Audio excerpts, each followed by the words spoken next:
Bobito von der Rocksteady Crew halt über die Rocksteady Crew philosophiert.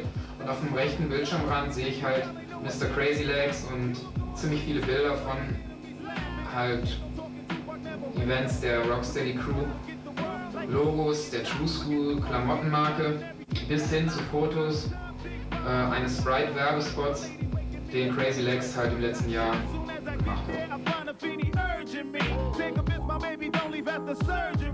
Auf der Seite des Wicked Magazins aus Deutschland finden wir für Leute, die, wie gesagt, sich noch nicht so heftig im Internet auskennen, erstmal Informationen über das Heft an sich. Man erfährt, wann die neueste Ausgabe erscheint, was in dieser Ausgabe gefeatured wird, wie ihr an das Heft kommt. Was mich sehr begeistert hat, waren die Dates und News und die Links. Man klickt, wie auch auf jeder anderen Internetseite, auf die Links und wird mit einer mehr oder weniger großen Auswahl von ähnlichen Seiten bzw. Seiten, die alle dasselbe Thema haben, bombardiert. Wie schon beim Wicked Magazin findet man bei MK2, einem noch etwas neueren deutschen Hip-Hop-Magazin, alle Informationen des Heft betreffend und auch Links, die mich, wie schon bei Wicked, ziemlich begeistert haben. Hier wird gegliedert zwischen den verschiedenen Magazinen, die sich im Netz tummeln, Künstlern, Graffiti-Seiten, Zulu Nation-Seiten und den verschiedenen Musiklabels. Ihr braucht hier nur die weißen Linien anzuklicken, wie zum Beispiel ForMusic. Auf der Seite von ForMusic erfahrt ihr alles über die Artists, die sich bei ForMusic eingefunden haben, wie auch zum Beispiel kriegt ihr Informationen über die Beats for Life Party zum Welt-AIDS-Tag in Köln. Ihr könnt euch Real-Audio-Dateien oder MPEG-3-Dateien zu den verschiedenen Musikvideos downloaden. Ihr kriegt das Cover angezeigt, damit ihr im Geschäft auch das Richtige kauft.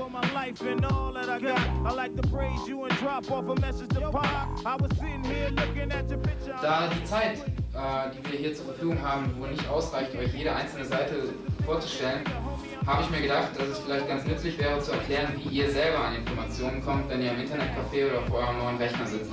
Ihr ruft einfach eine Search Engine auf, welche in den verschiedenen Browsern, die ihr zum Internetsurfen halt mitgeliefert bekommt, schon abgespeichert sind, und gebt den Suchbegriff ein, der euch jetzt halt interessiert. Ich sag halt mal, mit der Maus wird einfach auf Suchen geklickt und es dauert wirklich nur Sekunden, bis ihr an die gesuchten Informationen kommt. Wie zum Beispiel Breakdance.com, Kid Corrupts Breakdance Headquarters und alles, was in irgendeiner Form mal irgendwann über Breakdance im Internet geschrieben, gesagt oder gespeichert wurde. Weitere Informationen, die Sendung betreffend, das Internet betreffend und mich betreffend, findet ihr unter der folgenden Internetadresse. Und zwar ist das www.pantertainment.de. Dort werden wir einen Text veröffentlichen mit Links, mit Adressen, mit Informationen. Da könnt ihr E-Mails loswerden an mich, an Tyron, an alle, die irgendwo wichtig sind. Und ich denke, das ist der beste Weg für euch, Informationen zu bekommen, weil die Zeit hier einfach nicht ausreicht, um einen intensiven Eindruck davon zu bekommen, was das Internet einem bieten kann, was man im Internet machen kann und welchen Spaß man an diesem Medium haben kann, wenn man es richtig einsetzt. Dass der olle RZA von Wu-Tang Clan eine ganze Menge Sachen produziert, wissen wir schon. RZA kommt jetzt mit einer Soloplatte raus, die heißt RZA as Barbie Digital. Die Geschichte kommt am 16.11. soll die auf den Markt kommen und wir haben für euch ein Interview gemacht, um einfach mal rauszufinden, was hinter dieser ganzen Solo-Geschichte steckt, hier bei World Cup. Barbie Digital in stereo, live in effect, Wu-Tang forever. Right now, we're in the middle of two different projects right now. We have the Bobby Digital movie and soundtrack, and then we also have the RZA album that will be coming out a little later on, 99. The Bobby Digital soundtrack, like Bobby Digital is a character or persona that was inside of me that had to break free, like a genie from a bottle. And I was in my basement one day, experimenting with explosives, and different kind of chemicals. And I come across this honey serum. And I dip a blunt into the honey, and I smoke it, and everything just came to me. And I just had a whole different approach to my music now, a whole different vibe now. It's like a Jekyll and Mr. Hyde thing came out. And Bobby Digital was born right there. So I couldn't go and do the RZA project yet until Bobby lived.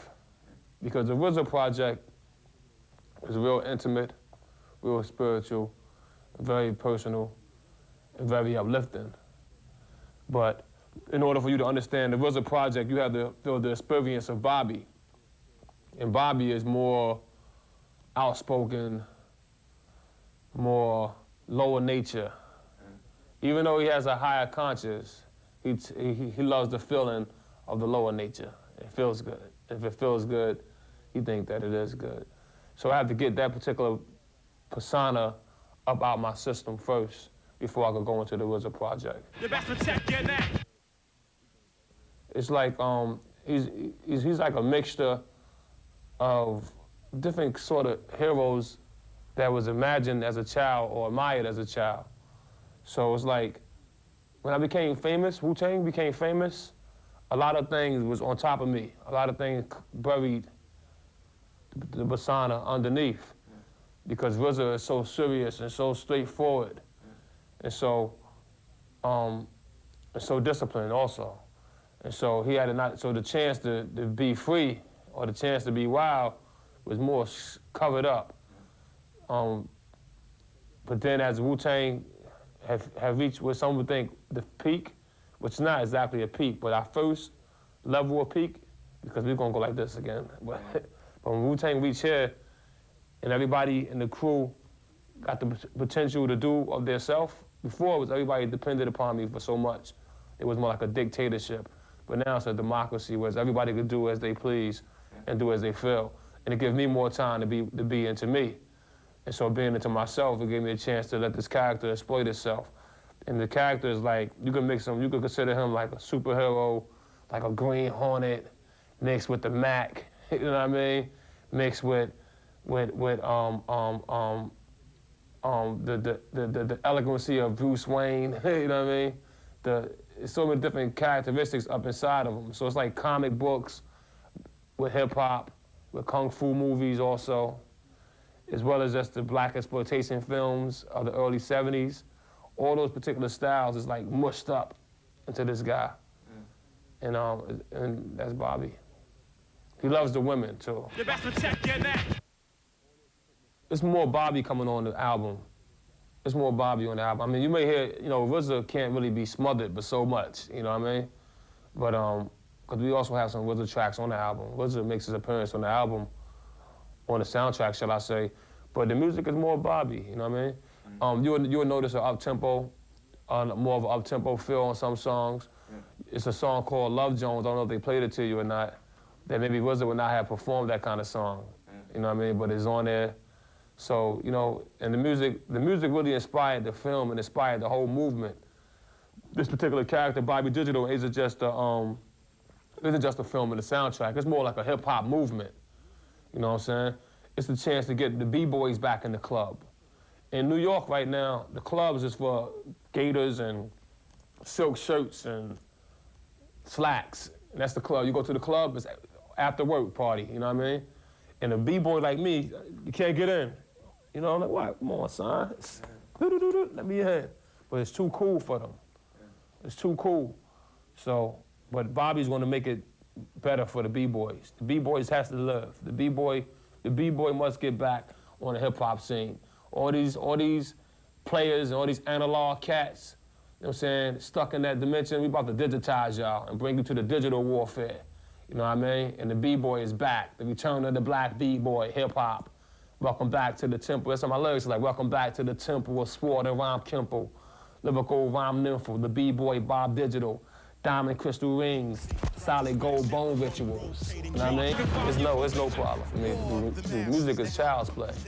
This is my hobby. You know what I'm saying? That's why all praises is due to be blessed, to obtain so much from a hobby that my mother said, turn that shit down, turn it off. I mean, go to school. I just scratch all day, make music, write lyrics all day, didn't want to do nothing, and read books though. See, one thing I did the other kids didn't do, if I didn't go to school, that don't mean I didn't study. So the pace of school wasn't at the pace of my mentality. So I'd rather sit in my house and read all day than go sit there in the classroom and be conditioned. You know what I mean? And when I used to come in every Friday only, I go to school, go Fridays, and take the test, and then I get 90s. What the fuck? How the hell this motherfucker get a 90? I studied. And in class, I'm doing better than half of the class.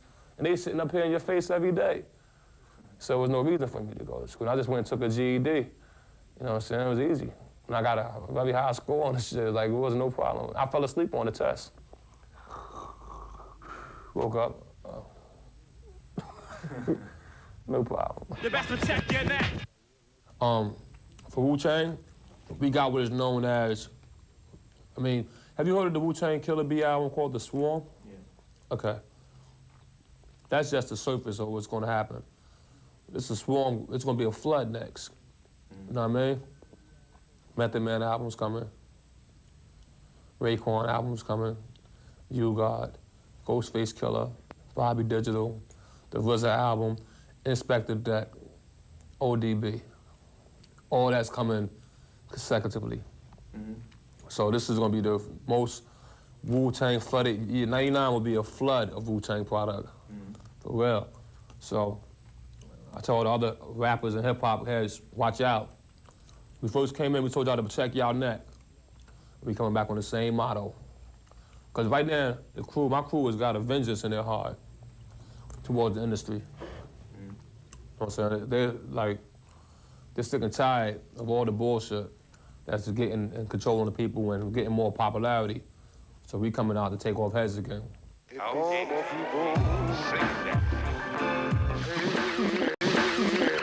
Word Cup. Wiz und ich chillen immer noch hier im World Cup Studio, was natürlich nicht...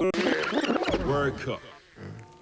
Wiz und ich chillen immer noch hier im World Cup Studio, was natürlich nicht heißt, dass wir nicht wieder brandneue Informationen für euch haben. Zum einen, vielleicht könnt ihr euch daran erinnern, dass wir irgendwann mal im Auftrage mehr oder weniger oder in Zusammenarbeit mit Jive diesen Tribe Called Quest Mixtape Contest hier angekündigt haben. Da gibt es jetzt auch tatsächlich ein Ergebnis, was ein bisschen so aussieht, als wenn wir uns das selber ausgesucht hätten, haben wir aber nicht, kann ich versprechen. Also wir haben mit dem Ausgang der ganzen Geschichte nichts zu tun. Und zwar lese ich das mal vor. Der dritte Platz ist DJ Tomic aus Berlin, dürfte den Leuten ein Begriff sein. Zweiter Platz ist DJ Pat und DJ Smallface, auch aus Berlin, haben die Leute vielleicht auch schon von gehört. Und erster Platz ist DJ Friction aus Leonberg. Also ich kann nur noch mal beteuern, wir haben persönlich nichts damit zu tun mit dem Ausgang. Brauchst du gar nicht so zu lachen. Wirklich nicht. Ja. Wir haben, echt nicht. Wir haben aber auch noch hier ein T-Shirt zu verlosen, das ich persönlich recht geil finde. Und zwar das Flip Mode Squad T-Shirt. Und wenn ihr das haben wollt, davon haben wir sogar 5 Stück, aber ich habe nur 1 mitgenommen, beziehungsweise 4 sind, glaube ich, nur noch übrig. Und wenn ihr das haben wollt, müsst ihr uns eigentlich lediglich Post und Briefe reinschreiben, weil wir brauchen natürlich Resonanz von euch zu Hause, von dir zu Hause, deine Meinung zählt, was ihr über die Sendung denkt, was ihr von der Sendung haltet, Positives sowie natürlich auch Negatives, damit wir daran arbeiten können. So ein Flip-Mode-T-Shirt gibt's zu gewinnen, beziehungsweise wird verlost. Countdown now. Wir haben uns eine neue Rubrik einfallen lassen, beziehungsweise einen Namen für eine neue Rubrik. Wir haben es früher Peinlichkeiten des Hip-Hop genannt, haben uns gedacht, das ist ein bisschen zu hart. Jetzt nennen wir es Real Burners. Und da jeder von euch bestimmt schon mal von Punchlines gehört habt, Punchlines sind ziemlich geile Verses, die am Ende von einer Rap-Line kommen. Also Five zum Beispiel hat viele Punchlines, ist jedem Begriff. Wir haben uns ein bisschen umgeguckt in der deutschen Hip-Hop-Szene und haben auch da Punchlines für euch gefunden, 10 Stück. Die seht ihr jetzt. Ja, das war's für heute. Ich finde schön, dass ihr zugeguckt habt. Wieder nächstes Mal wieder. Schreiben nicht vergessen. Ich bedanke mich natürlich auch beim ollen Wiz hier für die chillige Beatbegleitung hier im Studio. Auf jeden Fall. Nice one. Ich möchte den Leuten noch schnell erzählen, was nächste Woche kommt. Und zwar haben wir nächste Woche eine Sendung aus Paris. Und zwar sind mit am Start, ich muss auf meinen Zettel gucken, Boogie Sai, Paris B-Boys und Faster J von Alliance Ethnique. Natürlich wieder fette Videos bei World Cup. Also dabei sein. Wir sind draußen. Peace.